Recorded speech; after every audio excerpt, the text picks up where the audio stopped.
नमस्कार दोस्तों, मैं शिवेंद्र आप सभी को स्वागत करते हैं शिवेंद्र ब्लॉग में। तो कैसे हैं दोस्तों? उम्मीद करता हूँ आप लोग बहुत अच्छे होंगे। दोस्तों बता दूं कि खेसारी भैया का जो कल एक अखिलेश कश्यप लाइव किए थे, जो कि हैप्पी बर्थडे वो अन्नपूर्णा फिल्म्स का मतलब बारे में बता रहे थे। उनका बर्थडे था, काफ़ी मौज किए। और भाई लोग खेसारी भैया अभी थोड़ा वो फिल्म के कारण से बिजी है।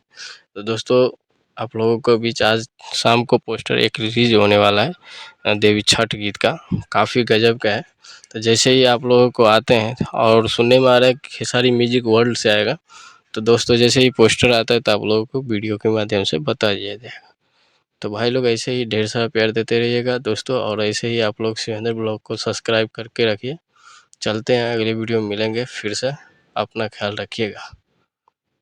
लव यू और ऑल द बेस्ट।